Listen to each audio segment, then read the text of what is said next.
what if I told you that Black presence and Black culture not only reside in the Bible, but actually starts right at the beginning with the story of creation? That's right. Our roots run deep in this sacred text from the very first pages.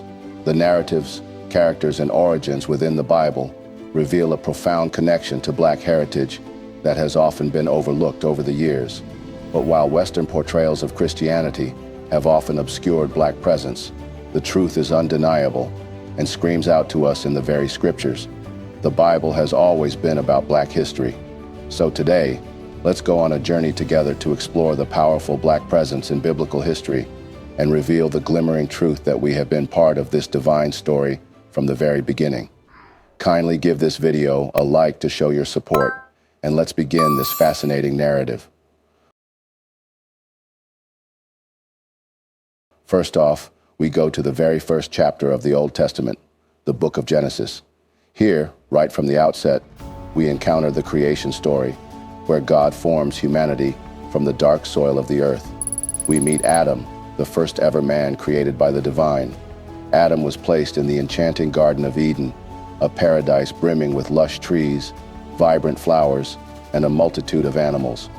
Although this idyllic setting provided Adam with all he could desire, God recognized his solitude.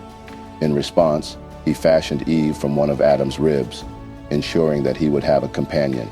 Together, they were entrusted with the care of the garden, living in harmony with all living beings. Many people often wonder about the skin color of Adam and Eve, but evidence points to the likelihood that the original couple was actually Black. The Garden of Eden, where Adam and Eve resided, was located in Mesopotamia. This region is geographically close to both Africa and the Middle East. Given that Adam and Eve are considered the progenitors of all humanity, it stands to reason that they may have passed down their physical traits to the early populations of that region, who typically had darker skin, as evidenced by archaeological findings. Genetic variations leading to lighter skin tones emerged much later as human beings adapted to different environments. So from the very beginning, Black identity had already been present in the Bible, as Black origins turned out to be the origin of all mankind. And the biblical Black narrative doesn't just stop there. As Adam and Eve's bloodline continued, expanded, and evolved, the Bible tells of more figures in history whose identity was evidently Black and evidently remarkable. In the same book of Genesis, chapter 6, we go to the story of Noah, the 10th generation from Adam. He was the one chosen by God to build the ark and save his family and pairs of every animal species from the impending flood that would cleanse the earth of wickedness. After the flood, Noah's story continued as he became the progenitor of new nations. Noah had 3 sons, Shem, Ham, and Japheth. These 3 sons were instrumental in the continuation of humanity and the expansion of nations. Shem is often associated with the Semites and Hebrews, with his descendants traditionally believed to be the Jews and the Arabs. Ham is commonly linked to African nations, with his descendants thought to include various groups in Africa. And Japheth is associated with the people of Europe and Asia, with his descendants believed to encompass many tribes and nations in those regions.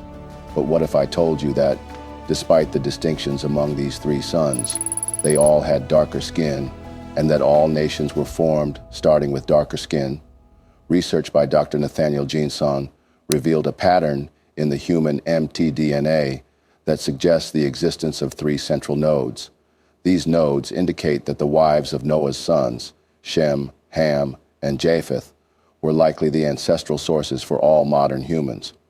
Basically, mothers pass down mtDNA to their children, which contains 16,569 base pairs, and mutations occur at a rate of approximately 1 every 6 generations.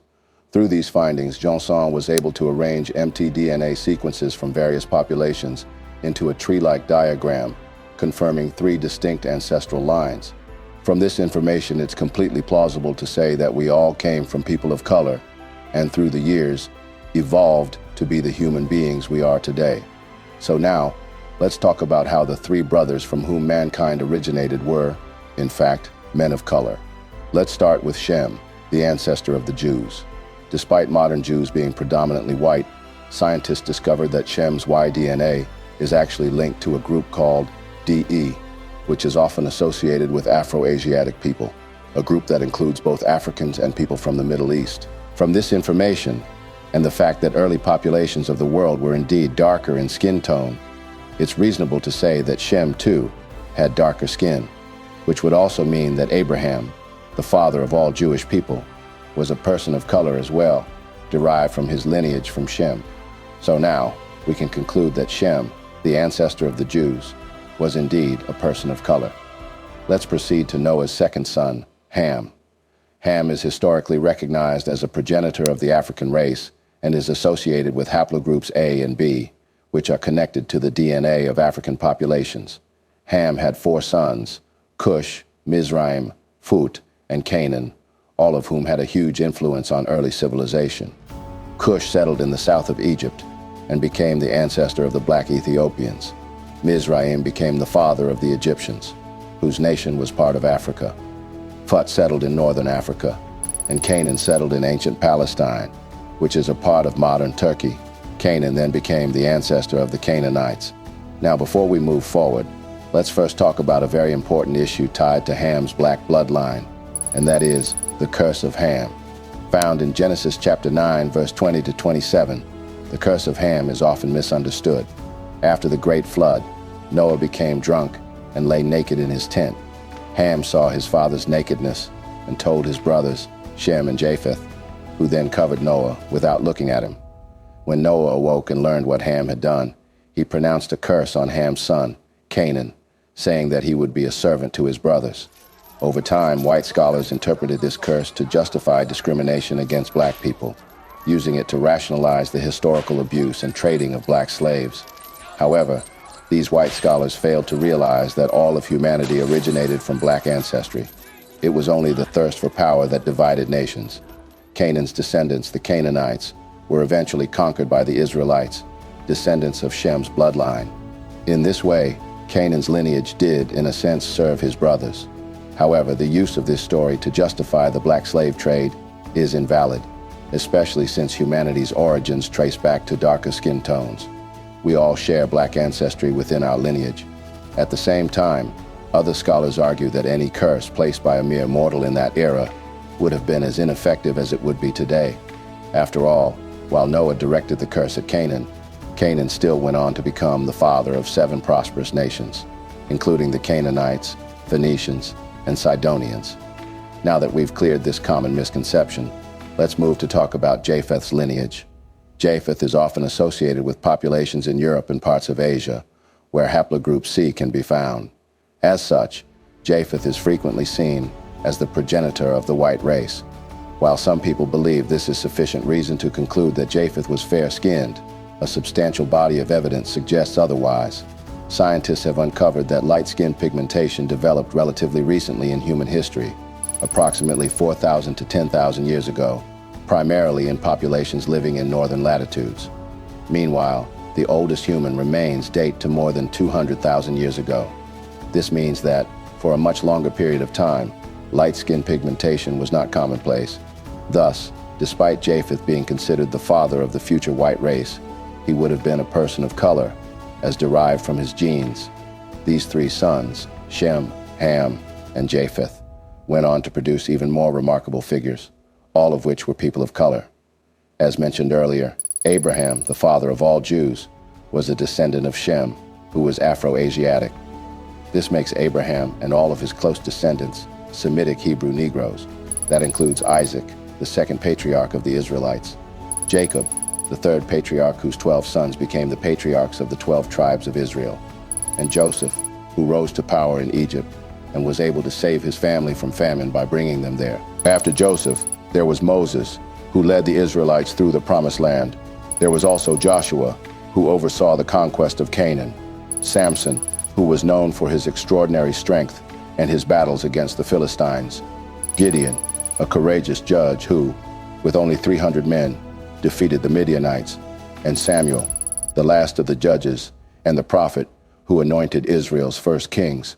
Following Samuel came Saul, the first king of Israel, chosen to lead the people. After Saul, there was David, the shepherd who defeated Goliath and became one of the most revered kings of Israel.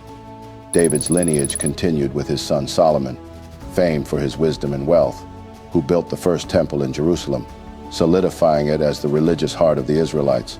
Meanwhile, on the side of Ham, there were the Cushites, such as King Nimrod, known for their powerful empires, the Egyptians and their pharaohs, renowned for their advanced civilization, the Canaanites, such as the Hittites, Jebusites, Amorites, and many others. All of these remarkable and powerful ancestors of color led us to Jesus, the Son of God, who fulfilled the promises made to Abraham and David. Born from the line of David, Jesus came as the Messiah, embodying God's love and salvation for humanity. Known as the King of Kings, he taught compassion, healed the sick, and offered forgiveness to all. The truth is, even the great Jesus was a man born from color. All of them were, and all of us are. That's because we humans all started as one, before nations became divided, and before appearances became a barrier to peace. The Bible doesn't just include Africa, it exalts it. African legacy, Black legacy, is biblical legacy, not as a side story, but as an essential narrative, woven deeply into the foundations of faith itself. The great figures of the Bible weren't just visitors to Africa, they were part of it, and Africa was part of them. A truth that resonates, inspires, and shows us that Black culture isn't merely historical, but eternal. Thank you for staying with us until the end of this wonderful journey. Now we have a better understanding of how the origins of mankind are actually rooted in Black history. And the truth is undeniable. People of color have always been present in the Bible. That said, we'd love to hear your thoughts. Is there something we missed?